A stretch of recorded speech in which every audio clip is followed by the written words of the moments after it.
Hello, everyone. Welcome to Gdansk. In day 2 competition of the Baltic Cup, we have the rhythm dance, the pairs free and the women's free coming up today. But first up, the rhythm dance. Mark? Yes, we have 17 teams from 12 different skating nations. And in fact, at this event, we have the winners from the last 2 Junior Grand Prix going head-to-head. So Daria Grimm and Michael Savitsky from Germany will compete against Nadia Byshinska and Peter Beaumont from Canada. And both teams eager to secure their place at the Junior Grand Prix final in December.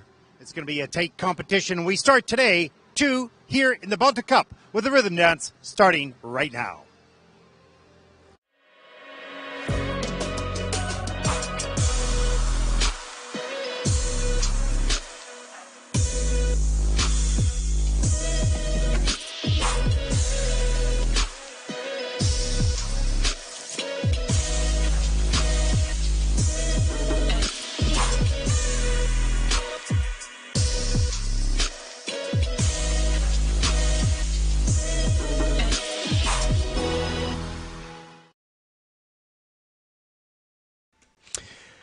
Welcome, everyone, to day 2 competition here in Gdansk at the Baltic Cup. I'm your host, Ted Barton, along with Mark Hanratty as we fly over the Olivia Arena here in Gdansk for week 2 of competition, Mark.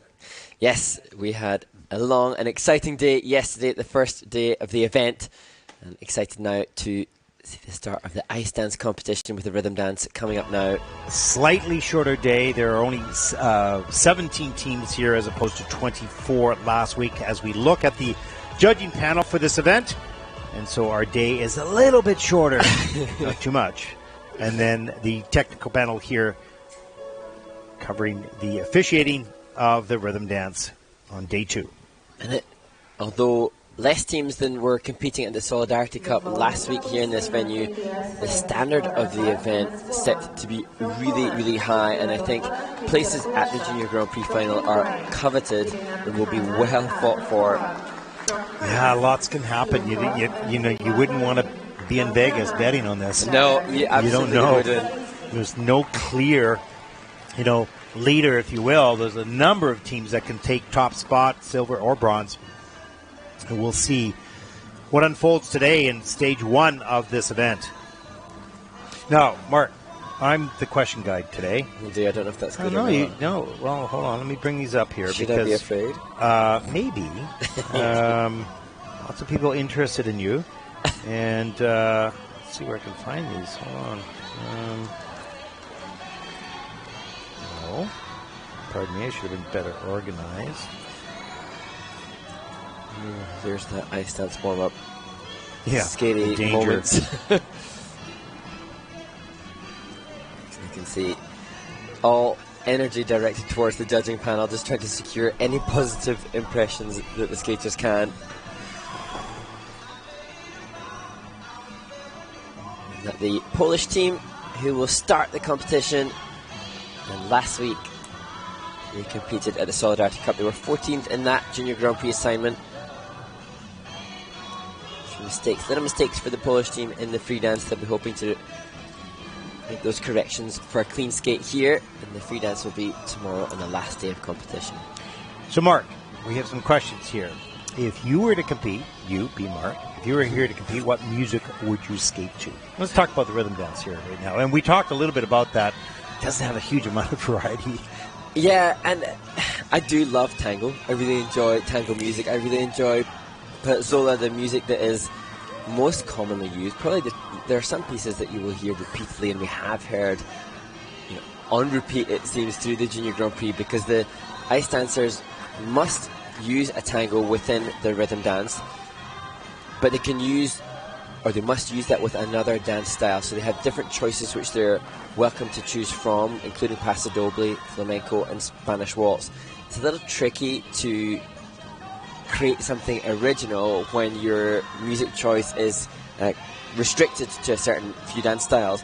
There have been teams that have managed to take stylistic choices and really impress me. I like last week Byshinska and Beaumont, who used the Spanish waltz and delivered that really well. But for me personally, yeah, going, you're dodging the question. Dodge. Think. I think I'd probably on this occasion have to go really conventional, Pellet Zola, and flamenco. Okay, not bad.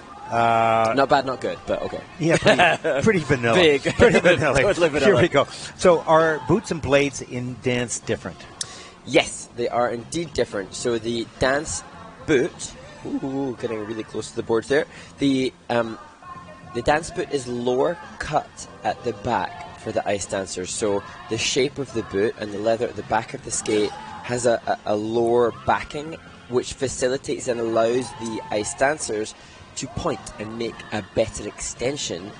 And the rationale behind it is that they don't need the same level of support with a higher backed boot as the pair skaters or the single skaters would. So the boot is a little bit different, and Blades a bit shorter. Blades a bit shorter, so that the twizzles that you can see on your screen now are a little faster. Okay, that's good. And both those questions came from Bob Savan. Thank you for that. And now from Mihail _H _2007. What do you think are the implications of the new age limits on pairs and dance?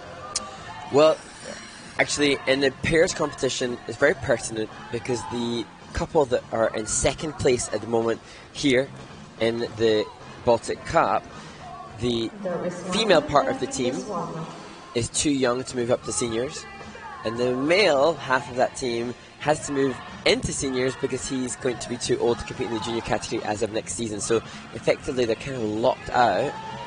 Yeah, they're out of competition. Yeah. And that's just a really unfortunate happenstance because of the changes in the criteria. That said, I think the general consensus is the change in the minimum age for seniors, which has increased as of what happened at the Congress this year. So now skaters can compete this season at 15 years old in the senior ranks. Next year they'll have to be 16, and the year after that it'll move up to 17.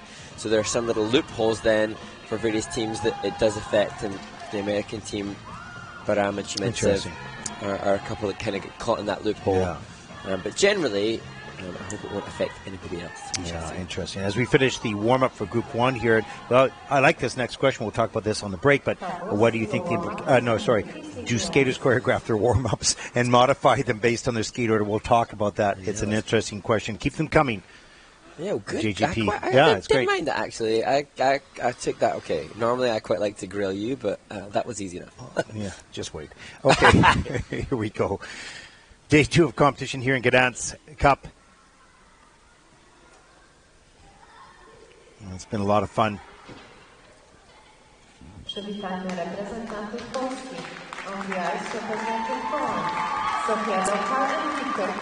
And a team competing in back-to-back events. Ice dancers from Poland, Sofia Dowal and Wiktor Kulesza. 51.03, the rhythm dance score from last week, as they'll skate a tango and flamenco.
Sofia Duval and Victor Kalesha start the rhythm dance here at the Baltic Cup 2022, and I think all the more impressed by their commitment to the tango and their flamenco, having seen their free dance last week, which showcases a completely different stylistic approach. Yeah, I love the intensity of their performance. They're really committed to it, and you can see they'll continue to grow throughout the season.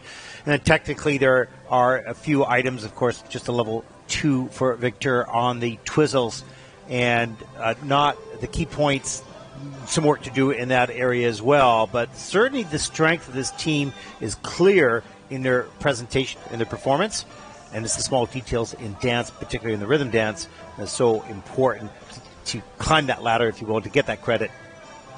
Yeah, and the team will have been on the ice first thing this morning. The ice dancers in this group will have had a practice at 6:30, and it's difficult to start the proceedings, difficult to be the first ones out of the gate, and maybe not quite as polished. Got to acknowledge also that this team had a frustrating skate in the free dance last week, so they've got to have a little bit of reacclimatizing to coming over that disappointment, and obviously frustration for Victor with the twizzles as well. But I do like the team, and I just so appreciate the teamwork behind it. We had the chance to chat with their coach Sylvia Novak-Trubacka last week, and she just had such love and appreciation for the team. She was just considering herself blessed to be a part of the team. Hardworking, dedicated, focused, good people. Yeah, and not just from a teaching perspective, really a coaching perspective, working with people. The technical side is one thing, but working with a person is so critical, and that's what makes a great coach, is reading what that skater needs, what those skaters need. Yeah, and just being mindful. She was very mindful of them as human beings as well as athletes, and how lucky they are to find themselves in the capable hands of someone who's been a successful skater themselves. She a junior world champion, and also mindful that success in competition isn't the be-all and end-all of their existence, that being happy, healthy humans is good too. Rhythm dance scores for Sofia and Victor: 46.39. They are the first team out in this event.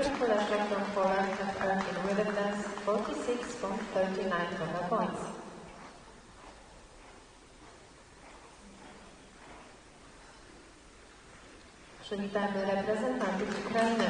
On the ice representing Ukraine, Irina Pekina and Artem. The Ukrainian team, 14-year-old Irina Pekina and 18-year-old Artem Koval. Second event, 7th in Czech skate, and they'll perform a tango and flamenco.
Another strong showing for Irina Pegina and Artem Koval from the Ukraine.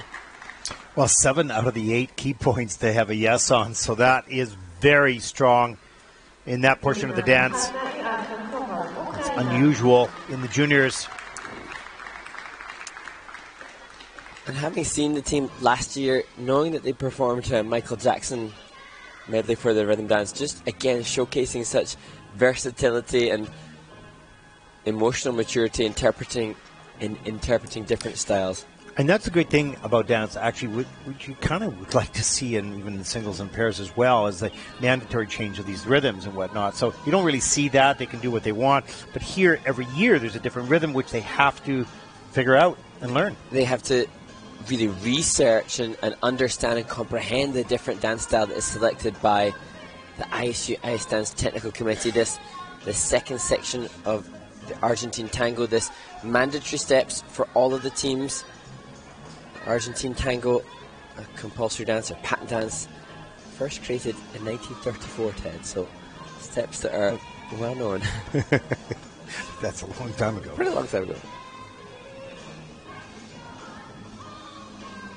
And this, the midline step sequence for the team.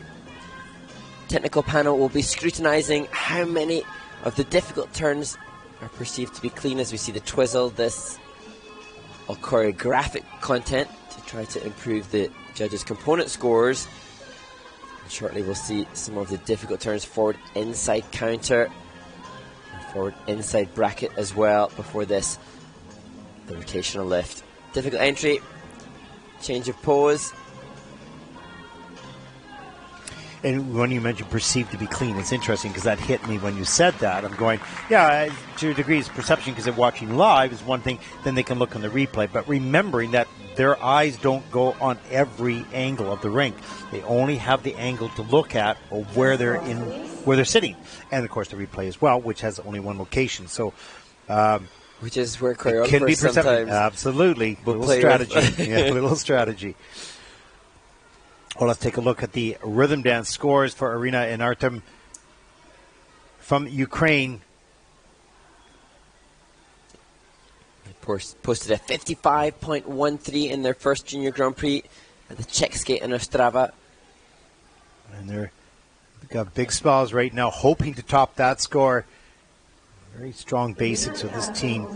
Great foundation as they move forward in juniors and in seniors in the future as they get a season's best at 57.67. They're going, wow, that's pretty good. I'm not sure they expected that, but they got it. And they'll take over first place, second team out in the competition. 7.67 total points. This is their new season's best. They're currently in first place. Przed Państwem reprezentanci Francji.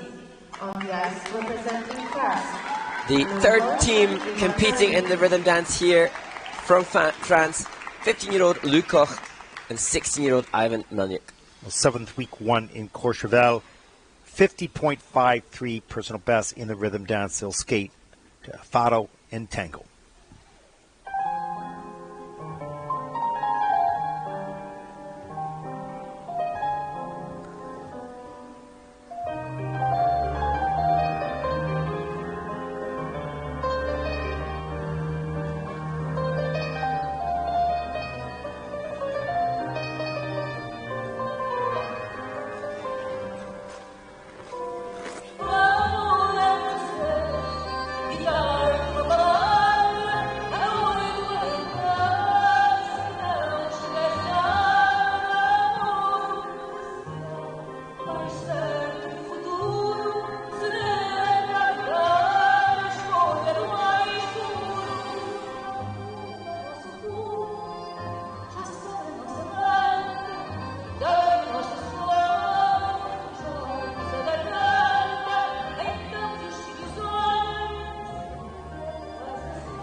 The first of two French ice dance teams competing here in Gdansk at the Baltic Cup. Lou Koch and Ivan Melnik. And I really enjoyed some of the choreography that they delivered in their first Junior Grand Prix assignment when they competed in Courchevel. They had a fall in the free dance there. And looks like they've returned to training in earnest to come back stronger here. Yeah, their season's best, 49.32 in Courchevel. Probably going to be somewhere around that score here. And they're greeted by Tiffany Zagorski, very successful skater herself, with partner Jonathan Guerrero, who's taking a little pause in her competitive pursuits and here helping the French ice dance teams. And we've seen so many wonderful French teams on the Junior Grand Prix already. And these opening transitions just pushing the judges' component scores. This, a look at the midline step sequence. I love this pause, this holding and just holding the edge. Just so right there. Yeah, and just very simple, but very much a big statement. Sustained long edges, character driven as well here, as you see them assume hold and some staccato tango style movement, whilst also delivering on the technical side there, the double twizzle, and here a right forward outside rocker. And this, the rotational lift, the split position for Lou, her difficult feature. And then the difficult exit, helping that to be a level 4 element for the team. They had an extended lift at their first Junior Grand Prix assignment. The short lifts must be within 7 seconds. It looks like they've cleaned that up here. Well, 50.30, season's best for Lou and Yerevan. That'll put them currently in the second place in the rhythm dance after 3 teams. This is their new season's best. They're currently in second place.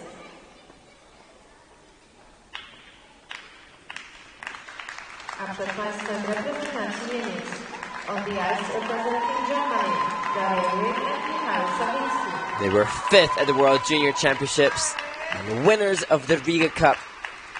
Now here in their second Junior Grand Prix assignment, Daria Grum and Michael Savitsky. 63.05, season's best out of Riga in the rhythm dance, skating to a milonga and a tango.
Germany's Daria Grum and Michael Savitsky, winners in Riga Cup.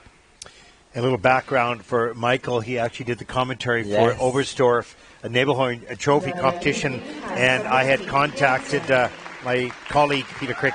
I said, who's doing the commentary there? He's doing really a good job. And when he said Mike, I couldn't believe it, that the skater competing. So congratulations, Michael, on fine job of commentary on the Nebelhorn trophy. Yeah, just testament to, what great young humans they are, and having chatted to them after their win at Riga Cup, an insight into their education and their academic successes as well. So managing to juggle life incredibly well as 19-year-old and 15-year-old Daria and Michael.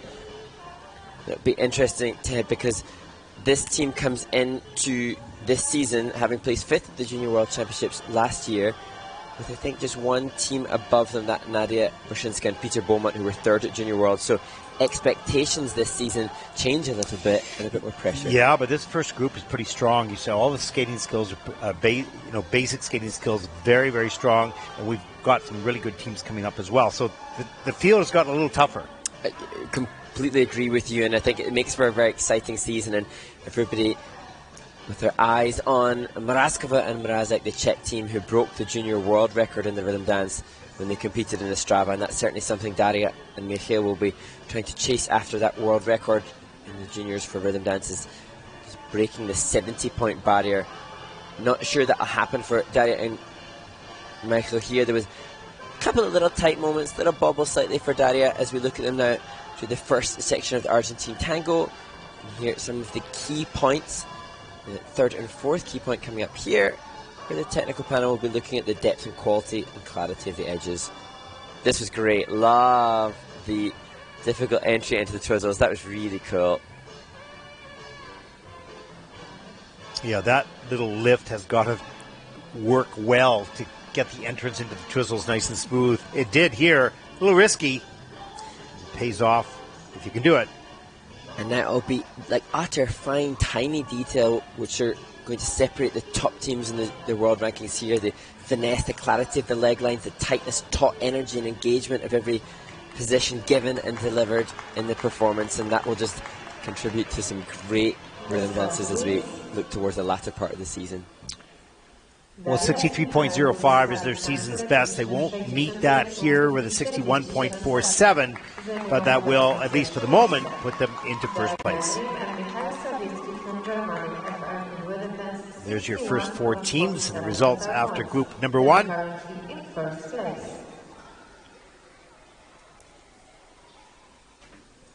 As we get introduced to group number 2 for their warm-up. From Cyprus, and the group taking to the ice now will have had their official practice in the training rink at 7 a.m. this morning. The ice dancers had a day's grace. They started the competition last of all the 4 disciplines, but their penance was having an early practice this morning. Just really strong standard coming up in this group too. Okay, Mark, some questions. Let's continue on with this. Do skaters choreograph their warm-ups and modify them based on their skate order?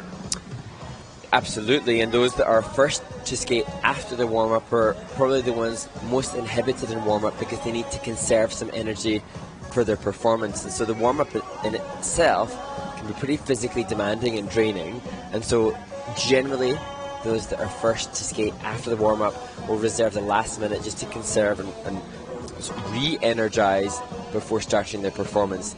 Different situation for the single skaters to the pairs and the dancers. The pairs and the dancers have to have a really clear order of a plan of attack for their warm-up because it's 2 bodies needing to do the same thing. And I dare say, Ted, that the warm-up for the ice dancers, I can't say it's more important than that of the single skaters, but it tends to be more of a performance with the ice dancers. No, really? Really? Are you sure about that? We know those ice dancers, and it really has entertained me being on site and on location at the Junior Grand Prix and seeing the different air of energy from the ice dancers. And they step onto the ice with the desire to attract all the energy in the arena. Yeah, we've talked a lot about that, the different personalities that are required for each one of these disciplines. Now, Mark, another question quickly. I know ice dance is connected to ballroom dance. Can you talk a little bit about the history and also cross-training?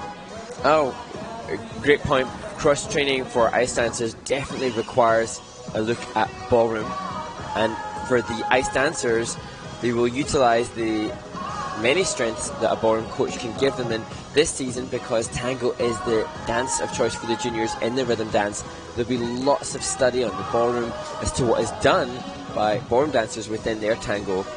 And that is hugely advantageous if the ice dance teams have access to good quality ballroom education.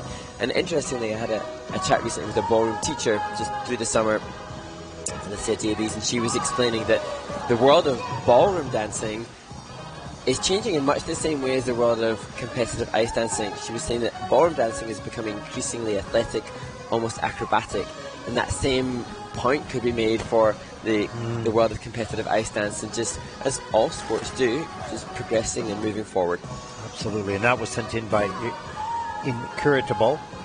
Thank you for those questions. That's awesome. And one more. I'm sure everyone's first question will be, how much sleep did Mark manage to get overnight, especially after 7 cups of coffee? Yeah. So yesterday, after flying out to Gdansk, very short notice and only getting an hour or so of sleep, 7 cups of coffee were inhaled yesterday. But weirdly, Ted, then, well, maybe not weirdly, maybe unsurprisingly, after we'd finished our marathon day of commentary, and I went back and prepared a little bit for today's efforts, I probably only had another 5 hours sleep. So I can't say my sleep bank is particularly well topped up, but it's all good. But it's interesting. You've got like a sliding scale of energy. So like if we want you to slow down, we're just getting less sleep. We want you to speed up, more coffee. You know, that's like with most people. It's good because you have different paces for. It's like the athletes. You know, they have different styles, right? So I know that if you're bringing me more coffee, you need me just to up the energy just a there you little go. bit. There you go. Tap into that reserve. Here, take this little. Take this little Valiant to slow you down. Exactly. There is 1 minute left in this warm-up. That's great to hear from people. Thank you for the questions. We have lots of skating to look forward to over the next 2 days, but it's great to hear from those that are tuning in and watching. I know too, Ted, that there are others out there. I know there are people listening. In fact, I might have to start name calling those that don't send in the questions. My wife said Is that called shaming people? I don't think you're allowed to do that. Maybe that's not a good approach. I'm gonna have to give you some rules around this here a little bit. I'm getting cocky now. This is Junior Grand Prix number 5, and start to take liberties. That's okay. I'm here. I'll play goalie. Yeah. My wife said that she sent in a question yesterday, but I didn't see it, so I'll have to call upon. Well, I think the question was, did you clean the cottage? Couldn't do that one, sadly. That's a big rabbit hole. Yeah. Fun and games. Oh, here we go. Group number 2.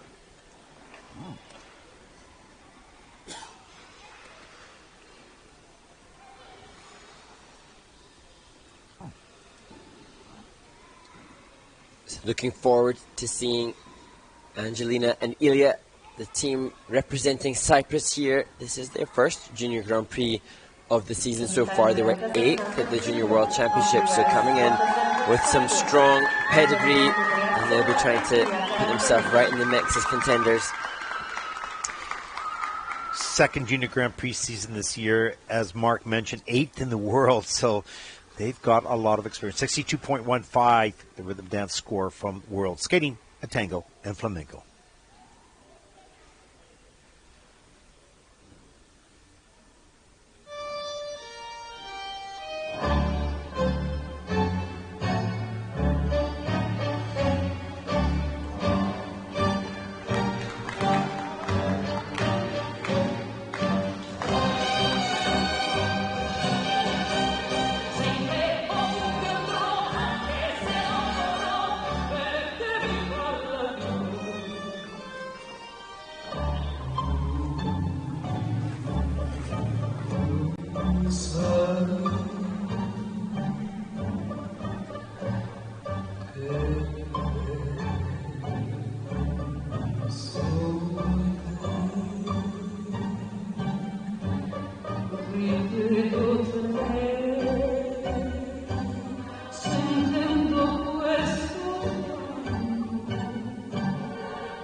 Wow, talk about having to focus right off the top, something unexpected, that odd fall.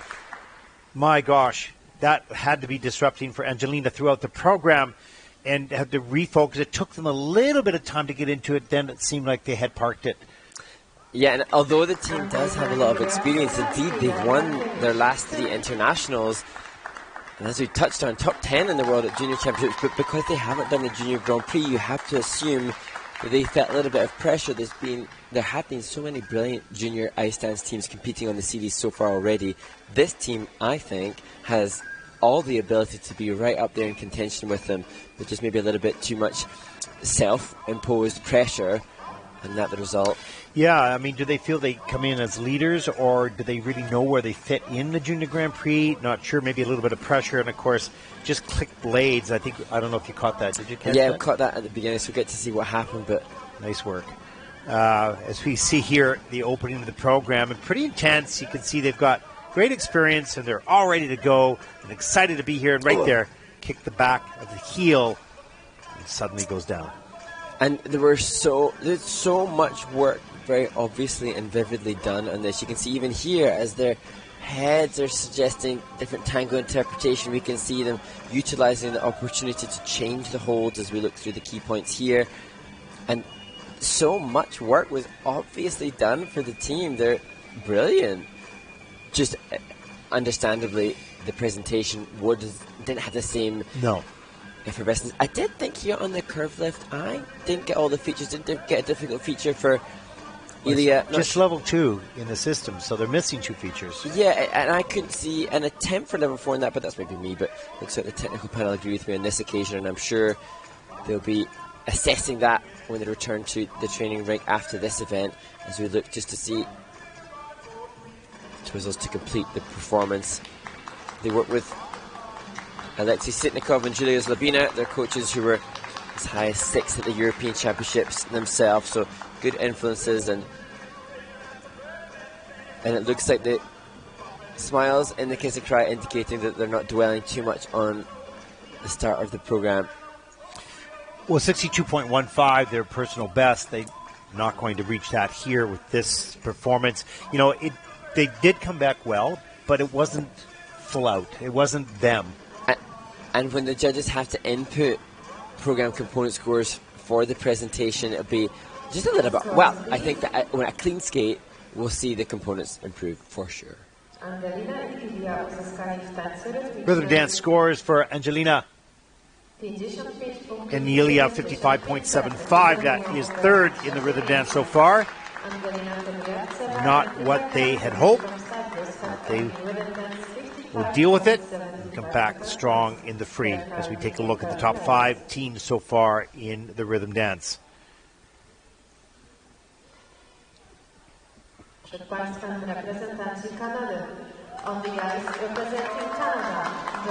18-year-olds from Canada, Jordan Lewis and Noah McMillan. This is their first Junior Grand Prix season, their second event, though, 7th at the Riga Cup, week 3 on the Junior Grand Prix, 53.96. Their best score this season, skating a tango in Seville.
Jordan Lewis and Noah McMillan from Canada. And interesting, Ted, this team, having chatted to one of their coaches, Adrian Diaz, was saying they come into this with a completely different perspective from the Cypriot team we've just watched.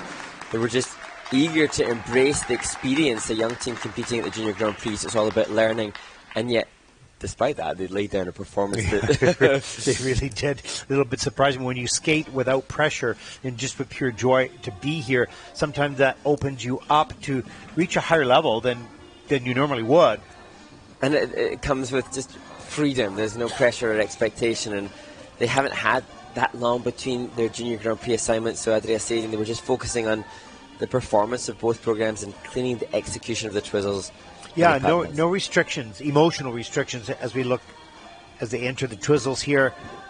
Level 4 for both skaters with a plus GOE of 0.69. So relatively clean. And of course, they are coached by Adrian and also the Moyer camp. Scott Moyer's family. And well, it's interesting you mentioned it, Ted, because on the way back from one of the Junior Grand Prix, I saw Scott's mom, Amma, at the airport, and what a wonderful lady she seems to be. Yeah, just terrific. Her son, one of the most, if not the most successful competitive figure skater of all time, and she was just so unassuming and charming. Yeah.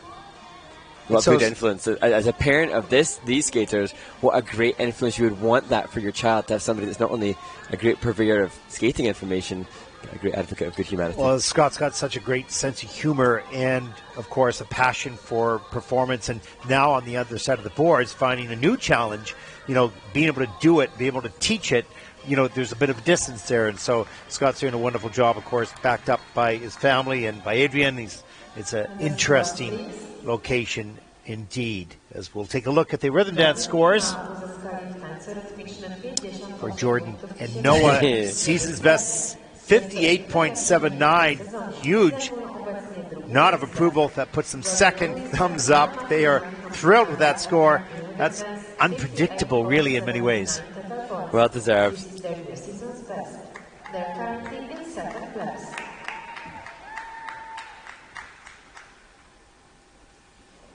A przed Państwem reprezentacji Austrii on the ice representing Austria. The next team, Anita Straub, 15-year-old, and Andreas Straub, 18-year-old, with her sister team. Second event, 12th in Ostrava, 50.92. Their personal best so far. Skating of Spanish waltz, tango, and flamenco.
Such a shame With that fall right at the end. And the team had errors in their first Junior Grand Prix, and I was delighted to see them skating so well here. Just a shame at the end of the performance there for Andreas. But look at the support from Anita. Smile on her face, patting Andreas and say, that's okay, that's okay. They had a good program going to that point.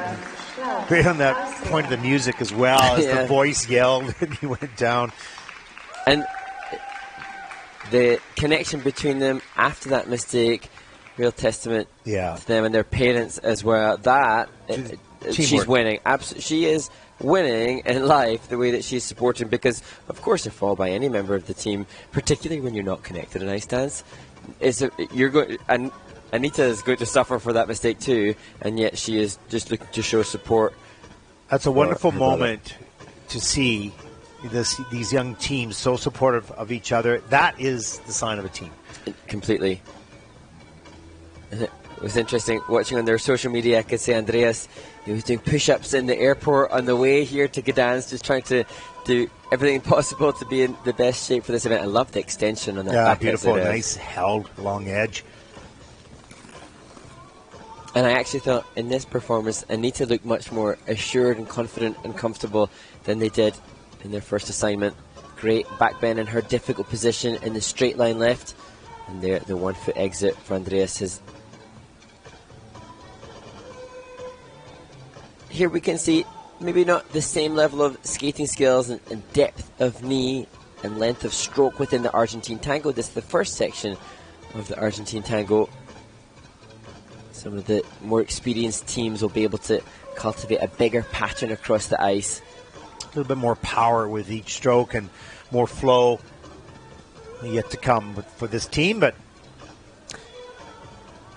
And they were 23rd of the 24 teams that competed at the Junior World Championships in Estonia. They've shown massive strides forward since that.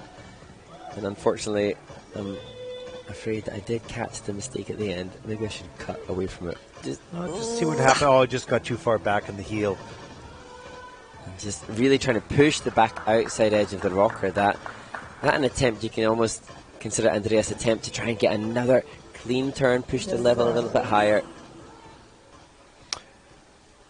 They have a good teamwork, good relationship. Bodes well for the future. 47.70 for Anita and Andreas. That's 6 in the rhythm dance so far in this event. 47.70 total points. They're currently in 6th place. A przed Państwem reprezentacji Kanady. On the ice representing Canada, Shema Ben Khalifa and Everest Zhu. Shema Ben Khalifa and Everest Zhu, the 17-year-old and 19-year-old from Canada. 50.15 personal best in week 1 in Courchevel. They will skate a tango and flamenco.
Well, a much stronger finish for Chema and for Everest. They had a little knock right out. I don't know if you caught that. At the very beginning. Right at the very beginning. I thought they were a little unsettled, but then they started to settle into the program and got much stronger near the end. Yes, we've seen lots of skaters, not in the ice dance competition necessarily, but lots of competitors who have competed in Junior Grand Prix closer in time. It's been 6 weeks since Chema and Everest competed in Courchevel, and so there's a little bit of that nervous energy at the start, but then afterwards you could tell 6 weeks since their last Junior Grand Prix, 6 weeks of time and energy and practice. And you really saw the energy and the crispness of their movements at the end of the program, and that's the standard that they normally skate. It's just a little shaking at the top. I'm not sure if we see it here. I think it's coming up right in this part right in here. Right there. Just a loss of edge. But then after that, you can see into the first section of the Argentine, lots of speed, lots of ice coverage, and they just look more seasons and experience. Now 6 weeks into the season further, and so much more assurity in all of the steps within the Arg there. Skating a bit closer together. This is one of the most commonly used lifts this season that I've seen in the rotation lift, that change of pose. We've seen lots of teams do, but the ice coverage that Everest managed in the rotational lift, allowing it to be a better grade of execution than we've seen from many others who've done the same features. As we look now at sequential twizzles, a little bit spinning on the front of the blade for Chema, but still coming in at level 4. Yeah, both skaters get a level 4 with a nice 1.60 GOE. And Ted, we saw the team obviously in France, and they're such great characters, so vivacious in energy off the ice, and such fun-loving characters, it seems. Yes. And then to do a tango, they interpret the tango incredibly well for humans that seem to just be bubbly and happy. Yeah, yeah, exactly. It's counter sort of personality a little bit. Well, the score is season's best, 58.20 for Chema Ben Khalifa and Everest Jou of Canada, and that will put them currently into third place at the end of group number 2. And there's a look at your top 5 teams so far. This is the new season's best. They're currently in third place. Okay, we have first ice resurfacing of day 2 competition here at the Baltic Cup. As you look up quickly the video playback list. Yes, we have the first of the ice resurfaces of the day, 6 resurfaces to look forward to, 6 sets of great videos produced and created by the International Skating Union. And the first will be that of the World Ice Skating Day, and that taking place on the 4th of December, where we want the whole world to celebrate our beautiful sport. And then the next video will be from the Centre of Excellence in Bergamo in Italy, for a chance to look at the loop jump, and that a jump that we will see in the next 2 competitions later on in the day, before finally heading to see some of the highlights from yesterday's competition here in Gdansk. Okay, we'll take a short break here in the ice resurfacing. Enjoy the videos. We'll be back. Stay with us.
Hello everybody and welcome to the ISU Center of Excellence in Bergamo.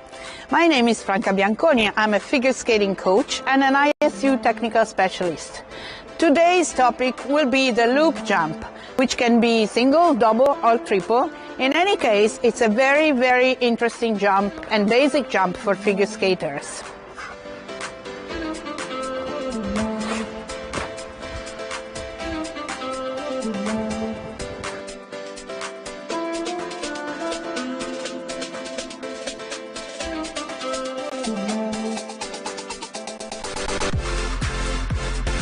One of the basic moments in the loop jump is the takeoff, of course.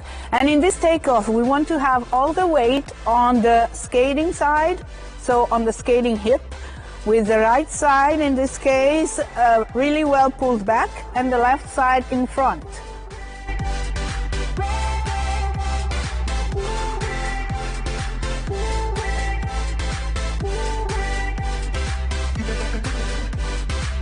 So once we are very good with the alignment on a good outside edge and the weight on the right side, on the skating side, we want to bend, of course, and then stretch for the takeoff. And when we take off, positions of the legs, movement of the legs is important. The right leg is pressed down while the left leg is coming up in an H position. So this is very important to hold this H position.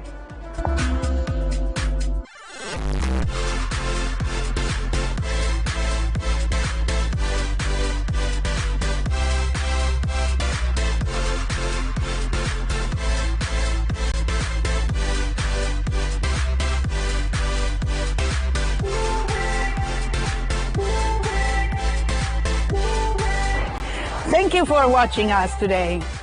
If you liked the video, please leave us some comments, and till the next time, ciao!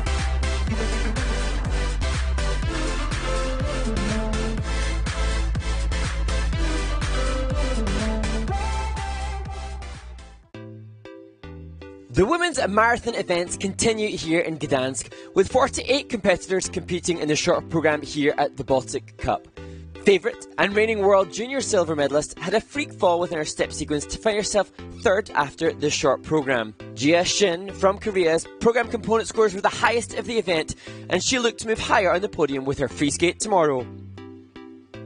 Min-Seok Kwon, also from Korea, may have started her campaign in the first of 9 groups of competitors, but her vivacious presentation kept her in the lead right to the last group of women, and she finds herself within touching distance of gold after the first section of the competition.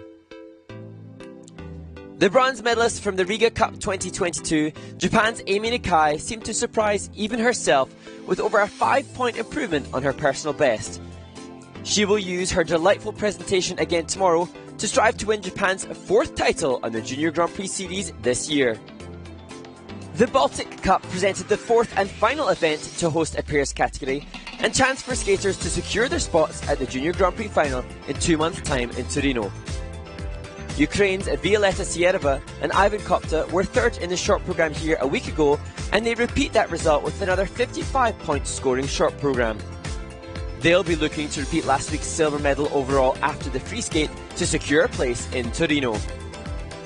Americans Sofia Baram and Daniel Chimentsev have posted the highest junior short programme score of the series so far, and that quality was evident even before their first element in today's short programme. A failed lift keeps them off top spot, but they'll be hoping to add another gold to their win in Ostrava after the free skate tomorrow. The winners last week lead the field here after day 1 of competition, and Australia's Anastasia Golubayeva and Hector Giotopoulos-Moore enjoy over a 3.5-point lead ahead of the conclusion to the pairs event, thanks to positive grades of execution on 6 out of 7 elements in their short programme today. The men concluded the first day of competition here in the Baltic Cup, with numerous medalists returning to vie for podium places this week on the 5th stage of the Junior Grand Prix Series. 14-year-old Ryo Nakata from Japan was visibly delighted with today's clean short programme, and his post-performance celebrations were approved by the judges too, with a new personal best and a 3rd place at this stage. America's Robert Yampolsky looked hungry to have his talent recognised after narrowly missing the podium in Riga. His fabulous triple axel helped him place 2nd today, just less than 2 points off the leader. Seasoned Japanese national competitor Takeru Katais relied on his domestic experience to really deliver in his first Junior Grand Prix. His triple axel was the highest scoring element of the event, and he will compete to retain that first place position in the free skate on Saturday.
The following couples may not take the ice for a 5 minutes warm-up. From Canada, Nadia Baszyńska and Peter Bongo. From Italy, Welcome back to the Baltic Cup 2022 as we look ahead to the third group of ice dancers competing in the rhythm dance, and the first to skate will be the winners of the Solidarity Cup last week, Nadia Baszyńska and Peter Bowman. There's been pretty good standard through the first two groups, good basic skating skills and, differences perhaps in the technical elements, but overall the quality of skating was, pretty solid. We've seen a wide range in the Junior Grand Prix up to this point. Maybe we will in some more, with two more groups coming up. Yeah, I'm really conscious that there's such an exciting competition being created within the junior ranks in the ice dance this year, and Mrazkova and Mrazek broke the junior world record for the rhythm dance, so a sign that the standard is obviously at its best ever potentially in the junior ranks, and yet there are other teams competing that want to be considered the champions of the world when it comes to the end of the season in March, and that is one of them. But that record was that panel. You don't know how another panel will see things, and that does change from week to week, depending on obviously how the skaters skate, number one, and number two, the panel and how they see things. And that will be the real litmus test, is when we see all of these top teams compete together at the Junior Grand Prix final. And Nadia and Peter on your screen now, I would be very surprised if they don't book a ticket to Torino, and then it'd be fascinating to see how these top teams in the world are considered against, when they're pipped against one another in Torino. Well, then it gets ever so tight because there's not a lot. If there's a mistake, clear. Yeah. Okay, no problem. But when there's no mistakes, then it's just the small details, and there's subjectivity to that, obviously. Absolutely, and I suppose that's where the skaters have to take total autonomy and self-ownership over what they need to do to put themselves in the best possible position and do all the work and the fundamental skating skills, making sure that their rebend is deeper than anybody else's, that their length of stroke and their flow and glide is as best as is possible. And that moment of performance impacts the human part of the judge more than the other performance. So it's not technical, obviously, but you've also got to create a special moment. So true, and that's where the skaters will be as impassioned as ever. And I've joked about it a little bit, that the ice dancers can be so almost borderline comically expressive sometimes, but that's because that's a part of their job criteria, to try to be expressive and to project, to ensure the judges go with them on those program component scores. And we're looking at program component scores in the junior ranks where teams are pushing the 8s, and that's deemed to be very good on this scale. The judges scale, they have, for those that aren't as familiar with the sport, they can score from 0 up to 10 in 0.25 increments. And we've seen, as Peter's taking a tumble, we've seen skaters in the junior ranks scoring 8s, and that's of a real senior level calibre. You know what, this team, Nadia and Peter, they're so chilled. I really like the energy of them. They've been applauding their competitors, they've been in the rank supporting others, and they just seem to have they have really relaxed. Different personalities, but as a team, it's like perfect. It just is a great combination. Of course, next week in Egna, and that's going to be really exciting to be able to watch Mrazkova and Mrazek compete their second time and see, can their scores be even higher, or will it change a little bit because a different panel and of course a few weeks since their previous win. Mrazkova and Mrazek were just insanely fast across the ice. The speed that they showcased. And I didn't see them. I haven't seen them at all because I wasn't. That was Ostrava, yeah. I was working somewhere else. So I'm really looking forward to seeing this because you've talked a lot about them. The score was huge. So I'm looking forward to seeing the practices as well. The speed they had was just, it was like senior worthy. It was better than senior worthy. It was one of the fastest teams that I've ever seen. And so that has to be rewarded by the judges in the skating skills component score for sure. And maybe it'll be interesting to see them all back to back, because then you get a really good reference point as you compare the teams directly in the same venue. Maybe not the same composition. Oh, I can't wait to see. I can't wait to see them all go up against each other. You can't decide, can you? I can't You're decide. just all over the map right now. Yeah, I want to stay. I want to stay in safe place, not choose a favorite. Yeah. And that's the thing, Ted, is that when you're on location and you chat a little bit to the skaters, is you just want them all to do well, but there's only going to be one winner at the Junior Grand Prix final. So yeah, I know. May the best man win. May the best women win. Absolutely. And then it can change, throughout the year. You don't know. So the finals only partway through the season as we look at the diminishing Canadian team because most of the team members are in ice dance, right? Yeah. Although great to see 6 of them. Those ice dancers here to support.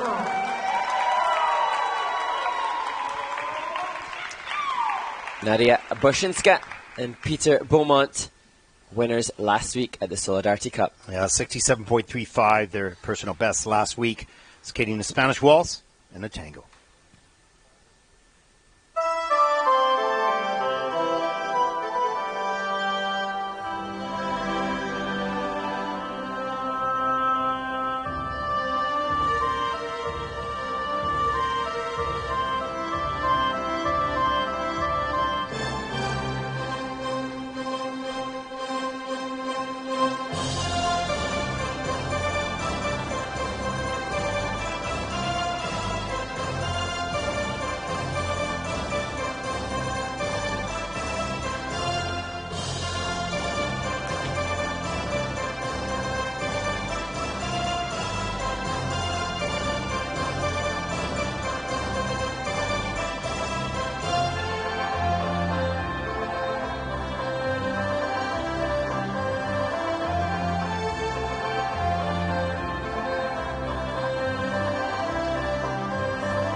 Just brilliance again from Nadia Boshinka and Peter Beaumont from Canada, keeping the performance right to the end and just breaking to share a celebration well deserved. Yeah, I was wondering that with Peter having that fall in the warm-up, whether that was going to destabilize. Was he a little bit complacent, just sort of made a mistake, and then it sort of woke him up to be sharp, because they were really sharp in this performance. Completely, and as I said in the warm-up, I'm not sure, I don't know them in training day to day, but their approach, they seem so relaxed, and yet they must be so incredibly professional. You can see Peter just dancing as they finish, but they must be so focused in training to deliver that level of fundamental skating skills and quality, in addition to such refinement, polish, and detail. Well, you have to know, first of all, you can train to be good, but then when you go to perform, you have to zone in on every single detail. You can't get too relaxed or too complacent. And so that's hard to keep that intensity and that focus so tight. And the but they have so far this year. For sure. And Peter was saying that they took last Sunday off, and then after that they stayed here in Gdansk, and they've had 2 training sessions per day here in this main rank, allowing them to stay in shape for this event. As you see them work through the step sequence, both skaters, level 3 clean turns delivered, but it's just this fine detail as well. They're like the depth of the edge in that rocker from Peter, really impressive, but then performance as well, showing the Spanish Waltz pride and his conviction to the performance as well. Yeah, the GOEs were really high throughout this whole program, and of course they have 7 of the 8 key points, and that is not easy to get. And 1 more key point than last week, so that's good. Yeah, they had 6, that's right. Now they have 7.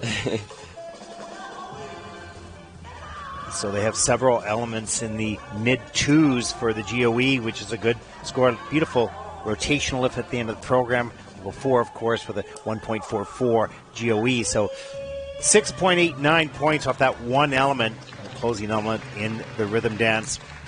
So we talked about their personalities, you know, how sometimes people can have different types of personalities, but together is just a charm, and they are.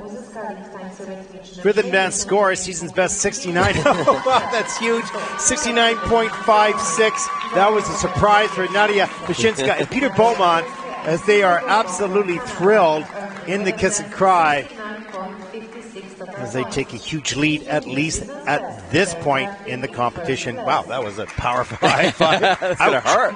Ouch. Well done to the entire team behind them. On the ice, representing Italy, Noemi Mariatali and Stefano Frasca must use the energy from the Canadians to push their own personal best. Second Junior Grand Prix season, first event. 51.98, their personal best in the rhythm dance, earning that last season at the Ljubljana Cup. As they'll skate a tango to Oblivion by Astor Piazzolla.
Noemi Mariatali and Stefano Frasca from Italy.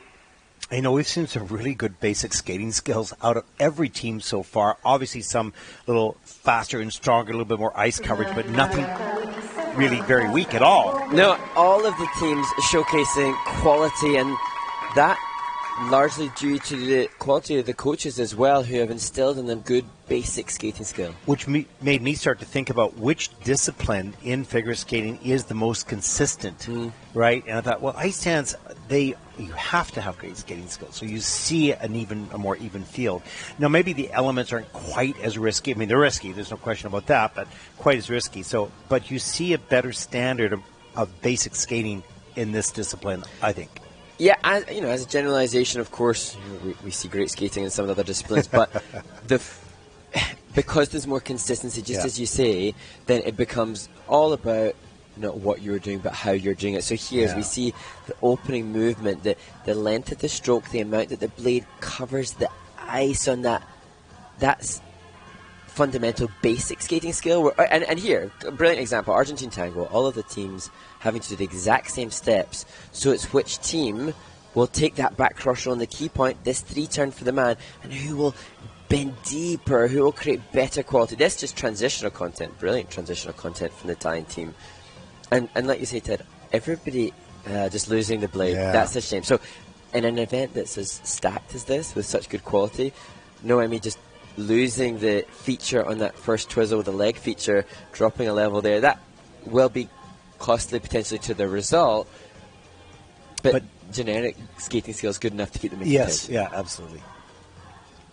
I'm just really impressed with this group so far. We'll see what has yet to come, but really entertaining and good basic skating skills. And now the difference in the teams is the execution, the quality of the execution of those technical elements, of course.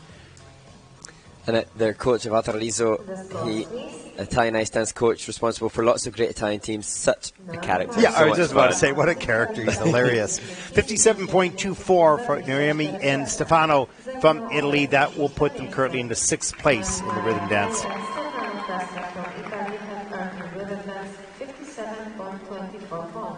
They're currently in 6th place.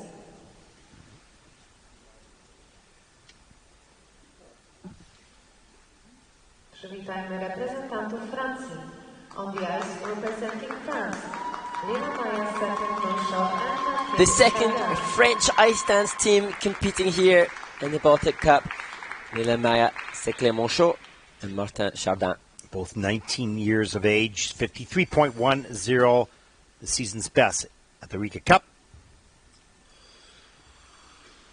And they'll start, again, their tango with a Bolivian, also from Astor Piazzolla.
Lamaya Seclet Monchon and Martin Chardin from France coming back from a disappointing free dance at their Junior Grand Prix in Riga and delivering here in their rhythm dance at the Baltic Cup.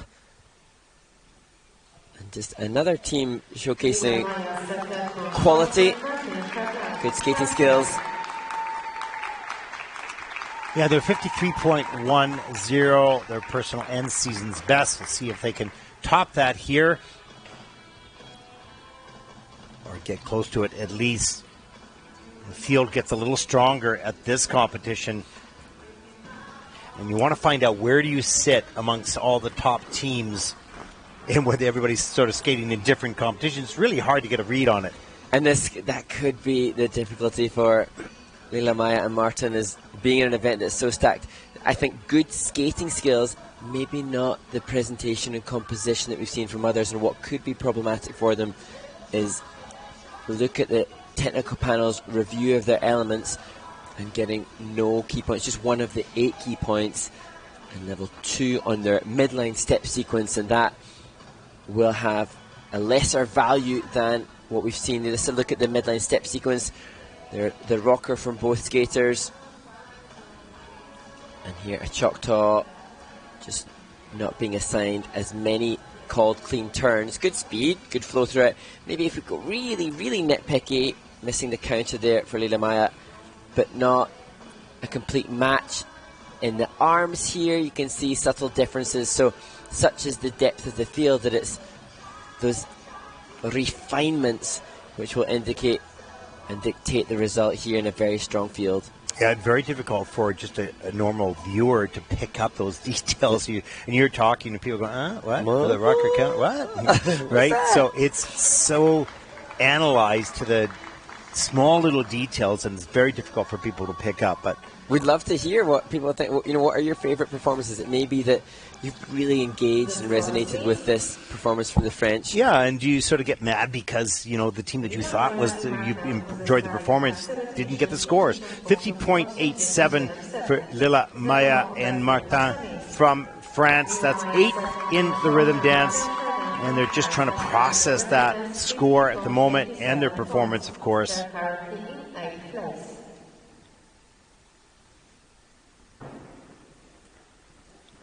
Przed Państwem reprezentacji Stanów Zjednoczonych. On the ice representing the United States of America. The first of 2 teams representing the United States is Elena Carhart and Vladimir Horovyi. 17 and 20 years old, first Junior Grand Prix season, but the second event, they were 5th last week at the Solidarity Cup, 60.31. That score from that competition. Skating, tango, and flamenco.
Helena Carhart and Volodymyr Horovyi from America. Such a shame on that fall close to the boards. You know, skaters generally have kind of a radar. They kind of know where exactly they are without looking, but that radar was a little off in that corner. They separated quite a lot on the first part of the sequential twizzles, and I think there was a reaction to that, and then obviously just too close to the boards. And it took a little while to get back into the program, then a little slip on that last slide as well. However, having said that, the diagonal step sequence, and I'll use one of your words, it was glorious. It really was. Beautiful deep edges. Level 3 for both skaters with a plus 1.19 GOE.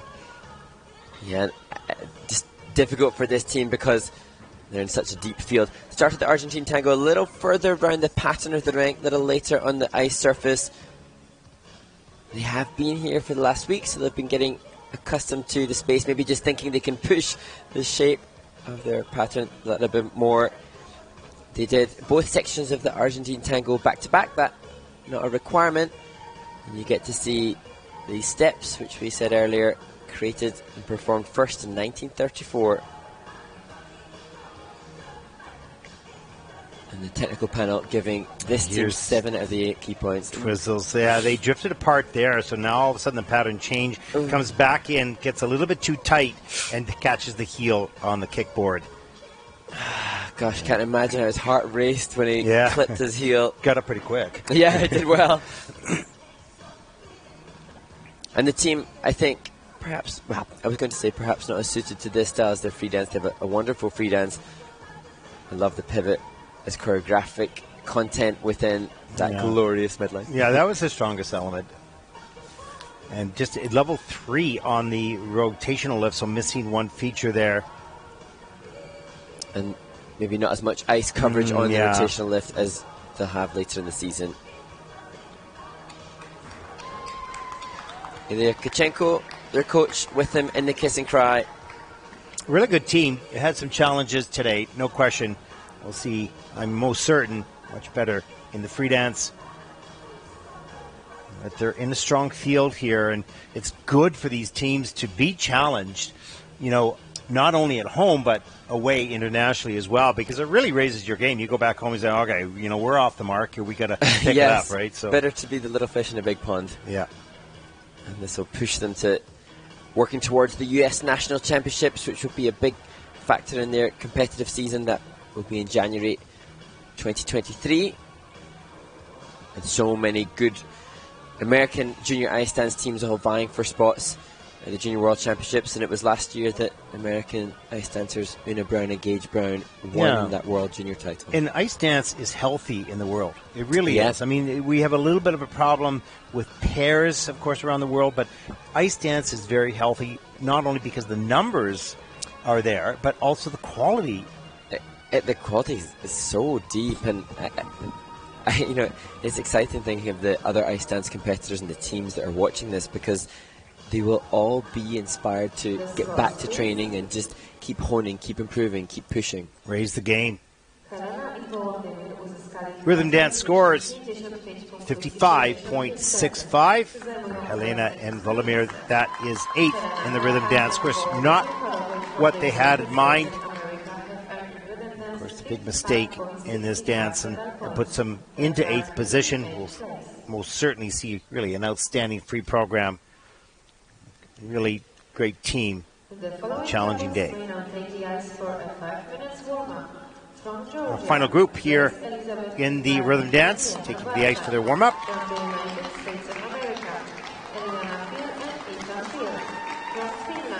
More teams that we have seen already on the Junior Grand Prix series, vying for those coveted 6 spots at the Junior Grand Prix final. It was interesting. I was speaking with one of the Swiss timing guys that we travel around with him. He said he's looking forward to the Senior Grand Prix because there's a limit. There's 12 single skaters, so you kind of know what your day will be. So, this is really long. But in many ways, it's fun too, because you really see the future of skating and some unpredictable surprises that appear, and oh my gosh, where did this skater come from? Where did that program come from? Who did the choreography, right? Because you don't get to see everyone all year long.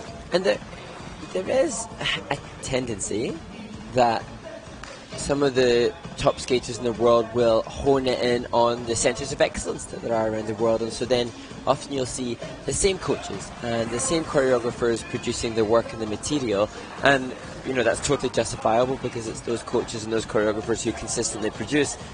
But here in the Junior Grand Prix, you have the opportunity not just for skaters to create a reputation, but the coaches and the choreographers. See different coaches as well, and you want a new generation of skaters and a new generation of young coaches coming up, and we're seeing that. We are seeing that. We've been talking to a number of them. Well, yeah, and particularly, well, maybe it's just because I'm more tuned into it, but in the ice dance competition, I've seen so many of the people I competed against now rinkside on the barrier supporting the next generation, and now you're commenting on it. It's hilarious. I'm talking about that. Talking about their wonderful work. Yeah. And there are few people in the world that can quite comprehend the intensity and commitment that's necessary to be successful on this stage.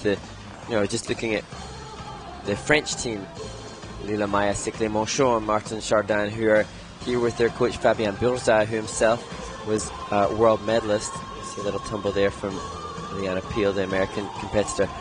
But Fabien, he, as a world medalist, for so many years he was on the senior circuit. He gets it, and he's now traveling across Europe with his team. He's willing to commit, his life to the production of another successful French ice dancer. Really impressive, the number of coaches who have been very successful in their own competitive careers, now down into the junior ranks as coaches. And, that's going to be great for the future of figure skating, particularly in the seniors, as these juniors are getting developed by really seasoned coaches.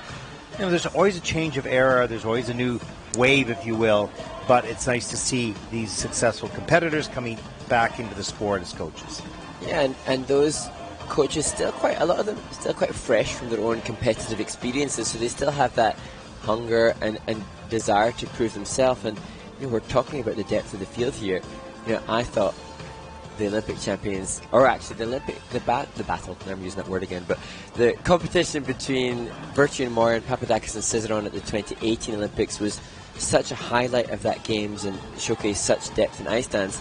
But now, I didn't know how that could be better. We had two such brilliant ice dance teams. Now we're seeing such great competition in the junior ranks. It just begs the question, well, what kind of wondrous skating are we going to see when they all move up to seniors? Well, you can never, one thing I've learned in skating over all the years that I've been involved, it's been my whole life, is that never set a limit, because somebody will prove you wrong. Yeah. Who thought the triple axel or quad axel would happen, right? You don't think a 5 rotation won't happen, because it will. Yeah. Someone will figure that out. It's probably not so far away. So, when it comes to ice dance and whatnot, you keep saying, wow, how's it get better? There's no way it can get better. It continues to be innovative and inspire, and it will always get better. Someone will push the limits. Yeah, and that's the thing. Like the quad axel is Ilya Malinin, the American junior world champion, just performed this summer in competition. That was so mind blowing. With ice dancers, there's not necessarily the same tangible element. No, yeah, there's not one element. It's true, but what there is magic. And when you get the team that gives you chills, and the hair on your arms rises, and you're chilled, and you're going, I don't know if anybody else is feeling this, but that is like unbelievable, right? That is the quad. That's the quad axel. And I remember when we were at the first Junior Grand Prix in Courchevel, Hannah Lin and Yi Kwan, the Korean team, gave us that feeling, and yet, we haven't even talked about them recently because they were at the first Junior Grand Prix, and we've seen such brilliance since then. So, exciting times ahead for them. It is. Just the depth of this Junior Grand Prix dance is just, so exciting for the future and seniors as well. But let's enjoy them as juniors. Yeah. And follow their pathway to the final.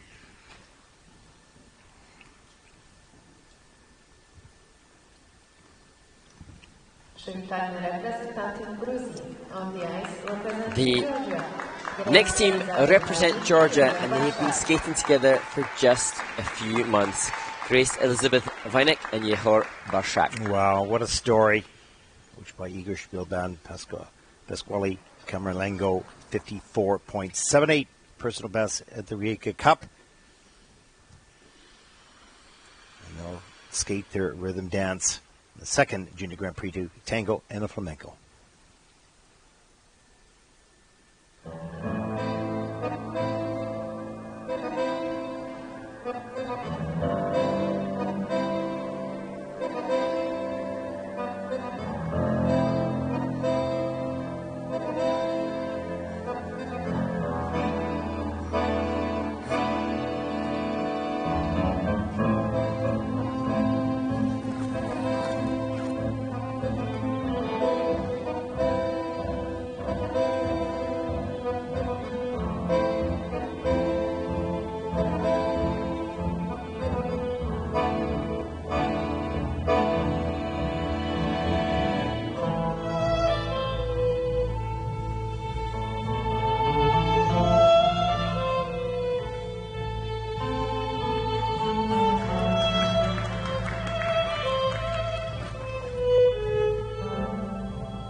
From Georgia, Grace Elizabeth Vanek and Yehor Barshak.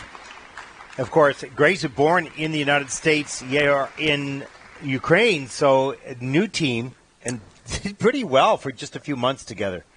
Kind of mind-blowing that they've done that after such a few months, and there is a bit of a language barrier between the team, but they've said that they work incredibly hard, and they knew from the moment they first held hands that they would skate together, which is amazing. That's nice. And also, maybe the language barrier in the beginning might actually help in a way because they have to be more sensitive to the feel. Yeah, the kinesthetic feedback that they would feel through each other's bodies, unable to articulate it perhaps through spoken word, but definitely something's working, because to do that after such a short period of time is amazing. And interestingly, Yehor, born in the Ukraine, hasn't seen his father and brother for 2.5 years because of the war, so our hearts go out to him and total respect to him for pushing himself in his sport when things are happening at home. As we see the Argentine tango steps. And here, the third and fourth key point on that first section. You're getting that called for him. This is the straight line lift, and I think we're going to have to slow-mo here, how wonderful that difficult exit is. Really well executed from the team. Unfortunate for Grace Elizabeth that the second of the twizzles. Right here, just on the toe pick, rocking back and forth, and lost the balance. And that will be a base level. Tough for the team. Yeah. And they were sixth in Riga, so amazing that they achieved that in such a short space of time. But consistency really hard to secure when you've not had as much mileage as so many of the other teams that you're up against. Yeah, the mileage in practice is different than the mileage in competition, and this is only their second time out here. So, you know, it's understandable. They have to put the time in, make the mistakes, and hone that down to reducing mistakes because they've experienced them. They know what they feel like, and they eliminate them as their careers move on. So an outstanding job so far early in their partnership. Let's take a look at the scores. 50.17 for Grace Elizabeth Fennick and Yehor Barjak of Georgia. That's 11th in the rhythm dance. But nevertheless, not a perfectly clean skate for them, but a great start to their partnership. Przywitajmy reprezentantów Stanów Zjednoczonych. On the ice representing the United States of America. The brother and sister team from the United States of America, just off the podium in Courchevel, Eliana Peel and Ethan Peel. 15 and 18 years old, third at Junior Nationals, 53.21, their personal best in the rhythm dance skating, tango, and flamenco.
Llega sin esta manera, no tiene la culpa.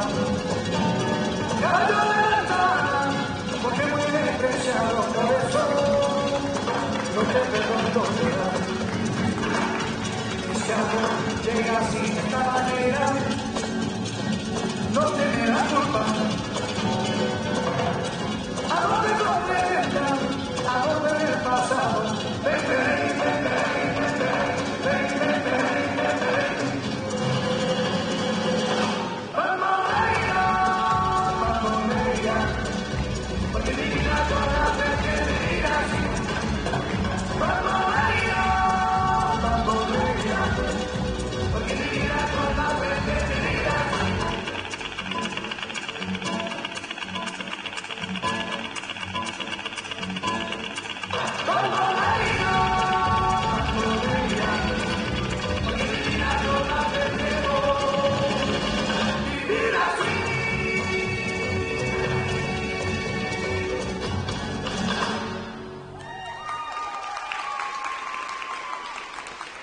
You can see the reaction from Ethan Peel, just disappointment there in the sequential twizzles, and Eliana had a fall within the practice of that in the warm-up for the competition, and unfortunately, while she was successful here, Ethan struggled.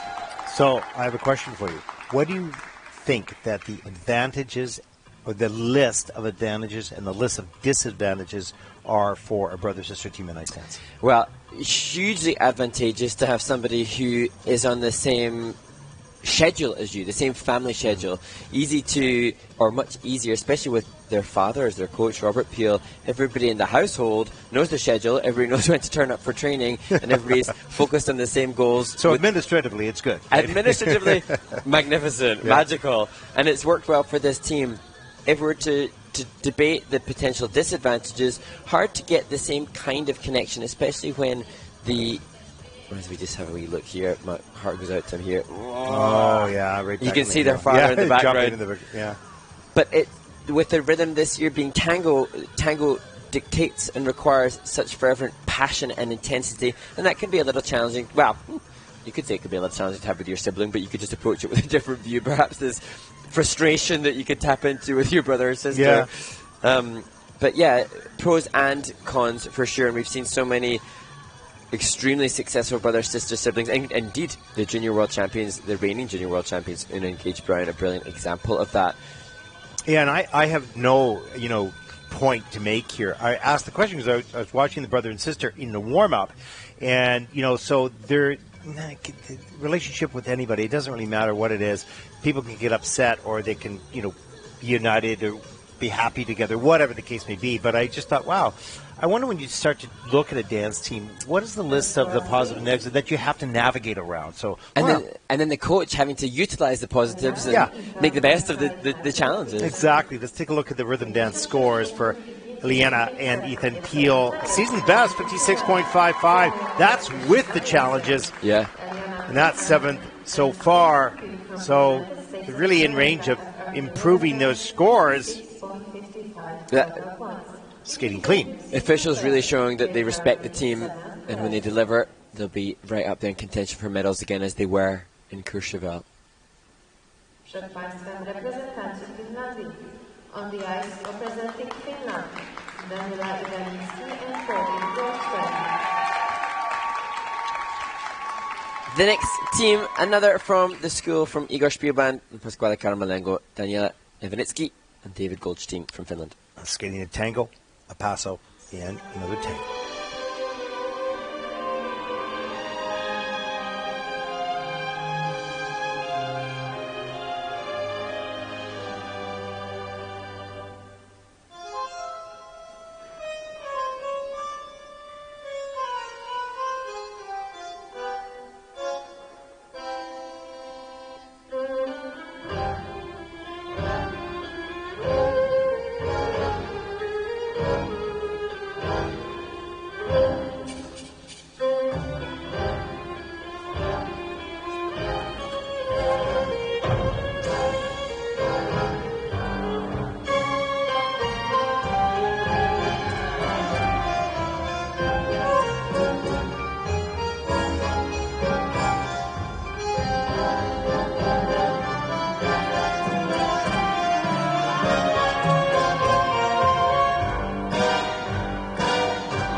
Well, great composition, some excellent musicality, some little nuances throughout the program for Daniela Ivanitsky and David Goldstein from Finland.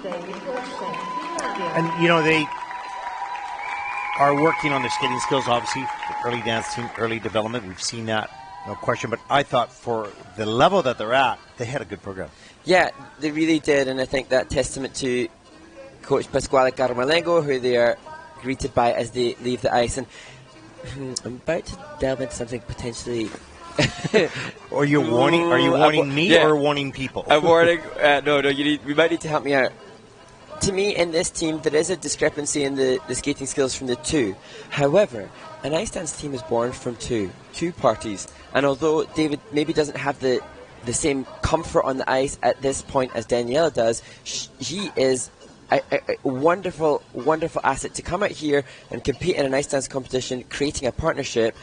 Daniela wouldn't be here without David, and he has all the potential to move forward here and be really competitive, but still you can see he developmentally just not as comfortable at this stage. Yeah, at this stage, but I thought that Daniela actually sort of, I don't want to say, I think she matched him as best that she could without over-skating too much, and I think David's working really hard on some of the steps quite nicely. Other ones you look are still quite awkward, but that's just going to improve in time. Yeah, and you can see as we look through the second section of the Argentine tango, just the depth of the knee and the length of the extension. That's something that the team, or that David will be working on. He's got an amazing coaching staff that will help facilitate that for him, and we're going to see him improve in leaps and bounds. And look at that. That's some high fives and the kiss and cry there. And she knows exactly what he's working on and help him along the way.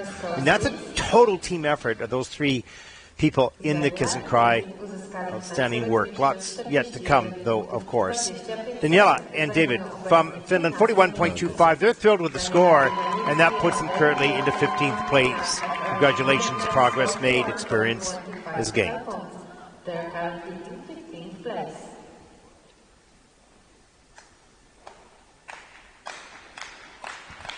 Przed Państwem reprezentacji Czech.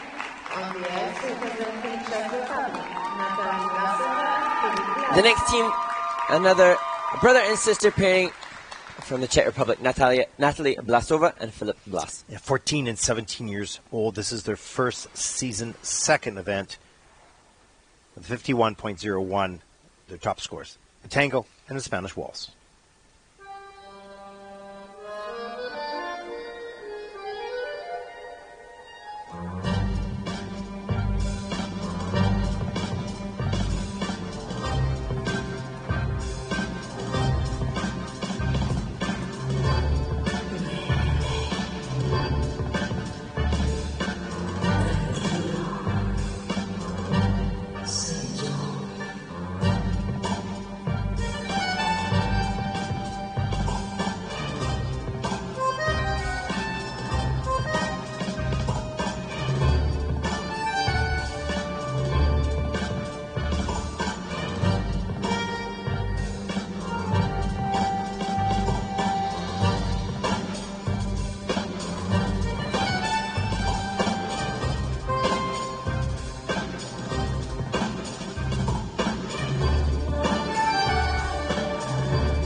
Natalie Vlasova and Philip Blas from the Czech Republic. Really like the energy, especially through that subsequence. You know, great energy and connection between the two brother and sister. Of course, not easy, but they did it. They did it very well. Yeah, they're making a really good statement for the brother-sister teams. And another brother-sister pairing from the Czech Republic, the other being Mrazkova and Mrazek, who we saw win in Ostrava. We'll see them again next week. But yeah, as you say, great skate from these two, and wonderful to see the appreciation for each other as they leave the house. I'm so used to hearing of siblings that bicker and fight, and yet these two working together, and how proud their parents must be.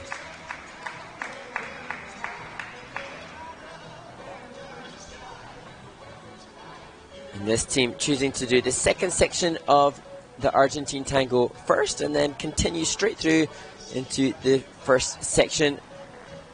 And definitely the second section, they're stronger of those two, getting 3 of the 4 key points given the yes by the technical specialists. This now moving into the first section of the Argentine tango.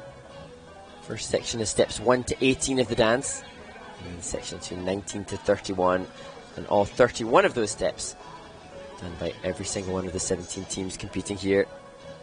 A little bit of a lack of synchronicity through the sequential twizzles. Better in the second.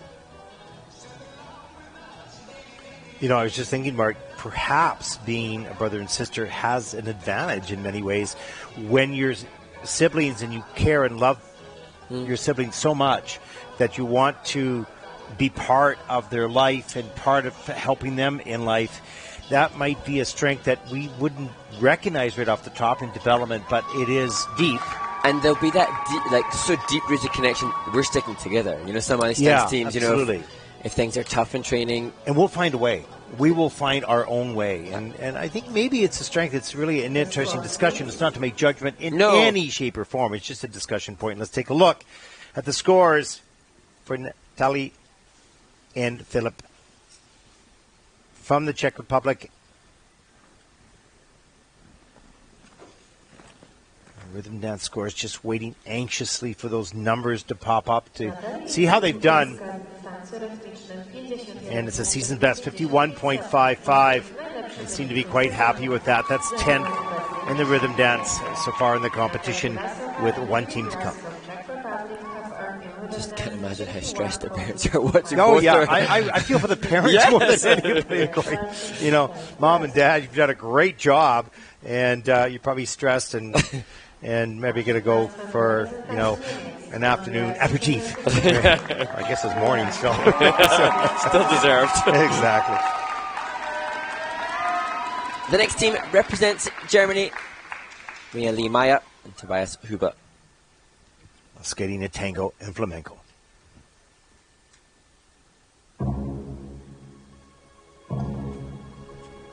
They don't try to go. My heart is thinking and so just go away, my love.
Mia Lee Meyer and Tobias Huber from Germany.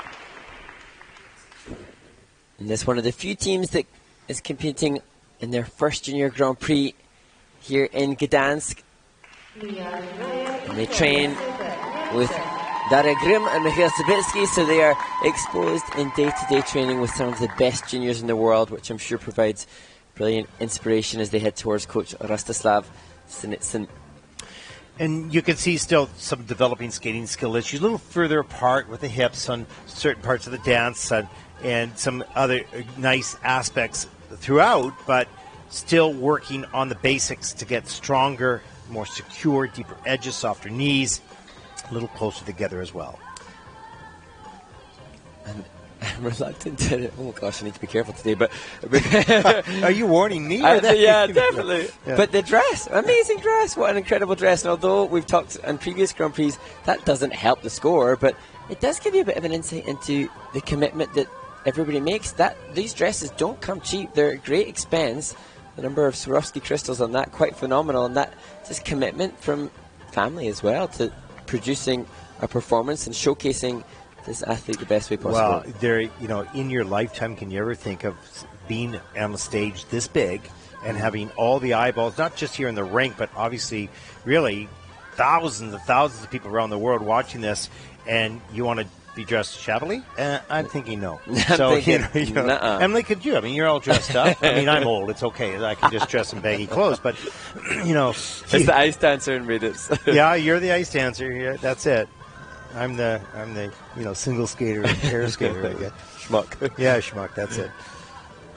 And just as we look at the midline step sequence for Mia-Lee and Tobias, you just see the free leg awareness, just that yet an element of their progress moving forward, just a little bit cleaner in the commitment to the extension in the knee and the ankle joint on these positions. Some good turns there. Tobias kept the momentum of that rotation with covering the ice. Good difficult exit there. Good grade of execution being rewarded by the judges for it. And we've seen some real great camaraderie and the kiss and cry throughout the event. And well, it's early on in these careers, and they need each other. They're enjoying this experience together. So the great thing about juniors, there's just a purity and a joy of just simply being here and loving the sport of skating. It changes slightly as you move up to seniors. Let's take a look at the scores for Mia-Lee Meyer and Tobias Huber from Germany, 46.59, and that will put them into 15th place at the conclusion of the rhythm dance. 46.59 points. They are currently in 15th place.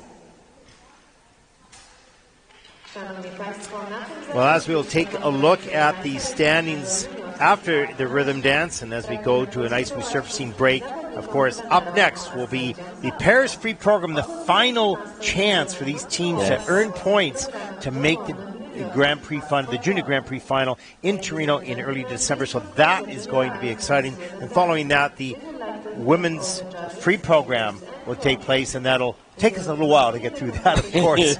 So lots more to come on day 2 of competition from Gdansk at the Baltic Cup. I'm Ted Bart along with Mark Hanratty. Make sure you join us up shortly in about 30 minutes for the Pairs Free program. Thank you for watching.